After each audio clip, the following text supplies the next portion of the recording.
podríamos decir de la ética estoica? La ética estoica es una corriente filosófica que surgió en la antigua Grecia en busca de enseñar a alcanzar una buena vida y feliz mediante la razón y la virtud. Los estoicos sostenían que la felicidad no dependía de la riqueza ni del poder o de las circunstancias externas, sino de una forma en la que cada persona actuaba frente a situaciones de la vida, y su objetivo principal era como lograr una tranquilidad interior y un equilibrio emocional. Ahora, unos conceptos fundamentales que podríamos encontrar en el estoicismo están la razón, la virtud, la tranquilidad interior, el autocontrol, distinguir lo que depende de otros y vivir de acuerdo con la naturaleza. Entonces, en la razón podríamos decir que es la capacidad que permite actuar de forma consciente y tomar decisiones correctas. Para los estoicos debía ser una de las guías principales para la conducta humana. En la virtud es el bien extremo y que consiste en actuar correctamente, y eso se refleja en los valores como la sabiduría, la justicia, la valentía y la templanza. Ahora, vivir de acuerdo con la naturaleza, significa que debe de haber un orden natural de las cosas y actuar hegemónicamente hacia él, comprendido que no puede ser como controlado por el humano, sino ya eso es algo que está. El autocontrol consiste de dominar las emociones que uno tiene y esos impulsos que uno no puede frenar cuando se encuentra en una situación, y actuar de manera serena y tener un equilibrio ante cualquier situación. Pero ahora, distinguir lo que depende de otros es que los estoicos enseñaban a que debemos concentrarnos en nuestras acciones y decisiones, ya que no es lo único que realmente podemos controlar. Pero ahora, esa tranquilidad interior, que es lo más importante que está en el estoicismo, que es el estado de paz en el que uno alcanza cuando una persona vive con la razón y con la virtud y no se deja llevar a los extremos por las emociones que tenga. Buenas compañeros, mucho gusto, me presento, soy Sabina Arrieta, y dentro de esta exposición yo les voy a dar el contexto histórico de la ética estoica. Bueno, antes de entrar en contexto debemos situarnos en Grecia, hace aproximadamente 300 años antes de Cristo, en plena época helenística. Debemos tener en cuenta que dentro de este contexto había una fuerte inestabilidad política tras las conquistas de Alejandro Magno y la caída de las polis clásicas.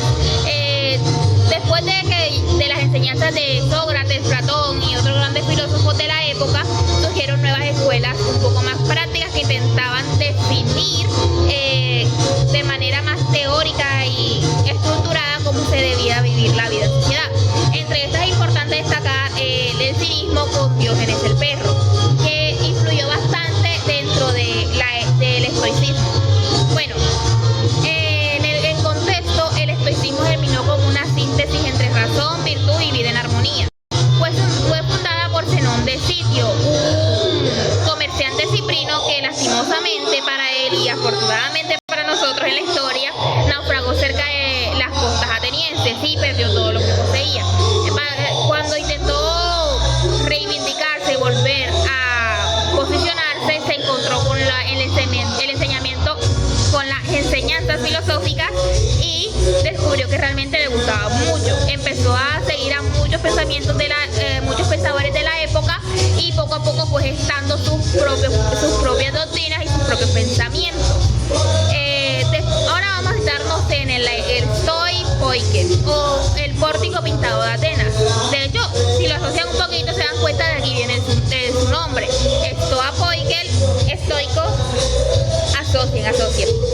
Después pasamos a sus primeros discípulos, especialmente Clisipo y Cleantes, que profundizan y sistematizan el pensamiento y la doctrina de esta nueva escuela, formándola así propiamente dicho como una escuela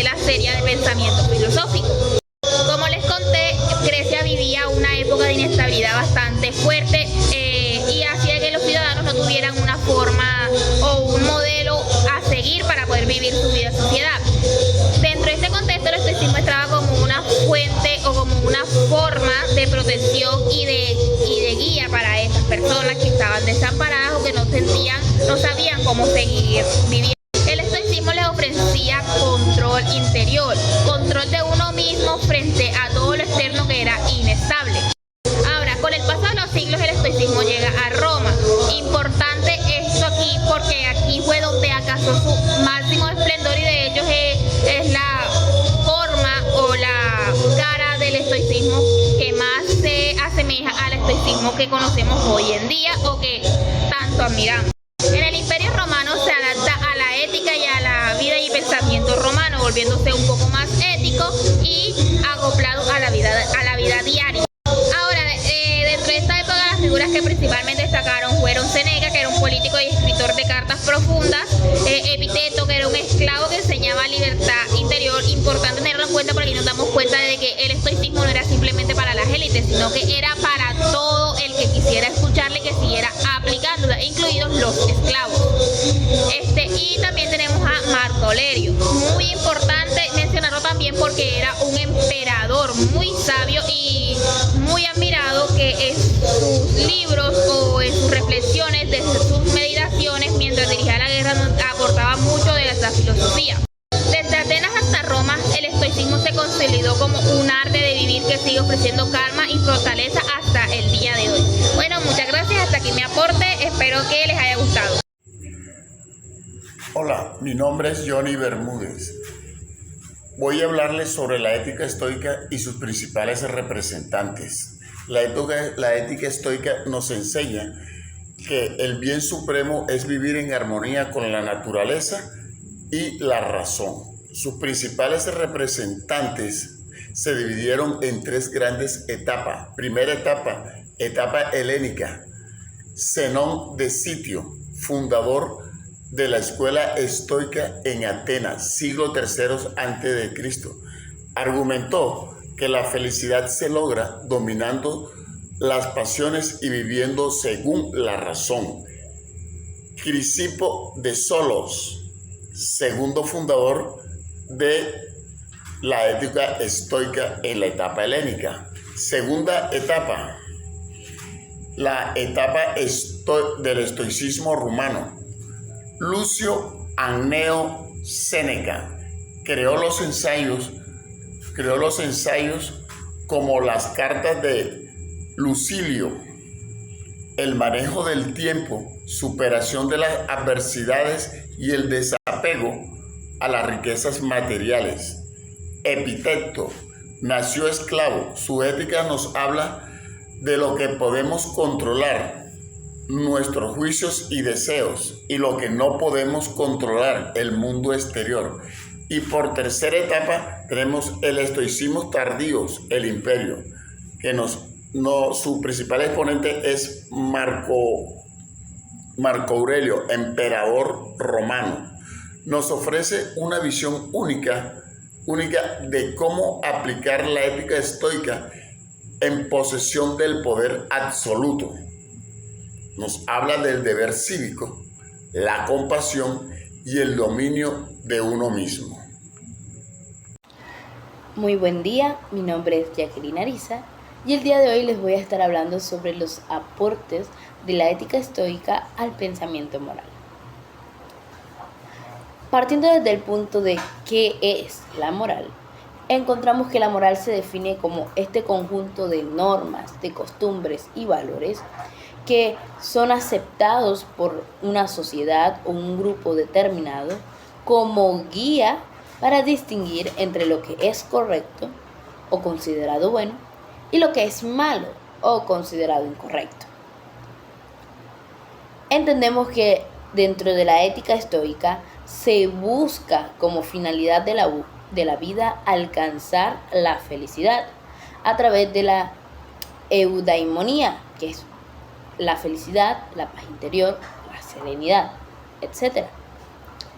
Y los medios que la ética estoica propone para poder alcanzar la felicidad es a través de la virtud y de la razón, ¿verdad? Es practicar en la vida lo que viene siendo la virtud y un comportamiento racional. Para la ética estoica, una persona moral es aquella que actúa racionalmente, es decir, a través de la sabiduría práctica. Es una persona que controla sus emociones y sus deseos excesivos a través de la templanza y del autocontrol. Encontramos que es una persona que está dispuesta a enfrentar sus miedos con valentía, es decir, a través del coraje. Y es una persona que busca el bien común y el respeto hacia los demás a través de la justicia y de la equidad. También encontramos dos puntos importantes, que son la dicotomía del control y la aceptación del destino. Estos dos son importantes porque la aceptación del destino o amor fati habla del amor al destino, aceptar y abrazar lo que ocurre en la vida, sea bueno o sea malo. Y la dicotomía del control que propone o que enseña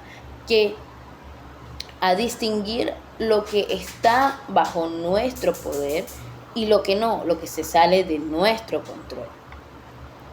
También encontramos un aporte bastante importante a la moral. Según el concepto que dimos al principio, encontramos que lo correcto para los estoicos es lo que viene siendo la virtud y la razón, mientras que lo que es incorrecto es todo aquello que no sea una virtud. Dentro de la ética estoica, todo aquello que no es virtud o no es considerado como virtud es considerado automáticamente como vicio, y este a su vez es considerado como moralmente indiferente o moralmente incorrecto. Y también plantea que dentro de estos indiferentes morales, ¿verdad?, es racional preferir a algunos sobre otros, siempre y cuando no comprometan nuestra integridad moral. Gracias. Ok, sigamos con el tema. La ética estoica. Muy interesante todo, muy interesante lo que hemos visto, sus definiciones, sus conceptos, sus pensadores fundamentales. Pero ahora pasemos a otro aspecto. ¿Qué vigencia tiene esto realmente en la actualidad? Todo esto que hemos visto, que hemos aprendido durante este video, todo eso realmente se sigue aplicando a nuestro día a día, sigue sucediendo, vamos a seguirlo encontrando. Mi nombre es Juan Atencio y hoy voy a hablar de este aspecto. ¿Qué vigencia tiene la ética estoica en la actualidad? Partamos desde un punto importante. ¿Qué problemas estamos viendo en la actualidad? ¿Qué problemas nos apremian como sociedad? Dentro de los que yo personalmente podría encontrar, pues les digo sobre la incertidumbre acerca del futuro. Algunas personas han denominado esto como futuralgia y es no saber qué va a pasar y preocuparse por hechos venideros que ni siquiera estamos completamente seguros que van a ocurrir. Déjenme y les pongo un ejemplo. Yo justamente tengo parcial la otra semana. Cualquier ejemplo. Derecho civil, obligaciones, tengo parcial. Ya el parcial está estipulado, está en el SICPI, está la fecha hecha, pero que Dios no lo quiera. Pero termino falleciendo un día antes, justamente antes de presentar el parcial. Parecía que era algo que iba a suceder sí o sí, pero al final sucedió un hecho, fuerza mayor, y no pude presentar el parcial. ¿Cómo lo relacionamos con la ética estoica? Pues la ética estoica te dice una frase muy reconocida, memento mori, recuerda que morirás. Una frase que nos ayuda a apreciar el presente, nos ayuda a apreciar lo que tenemos y enfocarnos en ello. ¿Por qué? Porque aunque tengamos ya un evento predispuesto, y pues se puede dar, normalmente lo más seguro es que también existe la posibilidad que directamente no. Nunca sabemos realmente en qué momento nuestra vida se va a acabar. Podemos tener algunas interpretaciones, podemos dar algunas predicciones, pero de un momento a otro todo puede acabarse. Pasemos a otro punto, otro problema importante que se ve claramente en la sociedad. Algo de lo que más apremia a los jóvenes hoy en día es la ansiedad. La gente por cargas de trabajo, por cargas de estudio, por mucha presión, está acumulando mucha ansiedad con respecto a todo. La ética estoica te dice, pues, y es algo que se ha popularizado mucho en esta época, suelta lo que no puedas controlar. Aquellas cosas que salen de tus manos solo te afectan, solo te afectan lo que dicen los demás si tú permites que esto llegue a ti. Un poco parafraseado, pero algo de mención prudente. Entonces, ante la ansiedad encontramos esta respuesta clara de la ética estoica. Enfócate en lo que tú puedes hacer, en lo que tú puedes controlar. Entonces, si me preguntas a mí, y creo que si hablamos en general, en nuestra sociedad de hoy, la ética estoica sigue formando, sigue estando establecida y, pues, en nuestra sociedad es muy fácil ver y reflejar que sigue siendo vigente y teniendo una gran relevancia hoy en día. Muchas gracias.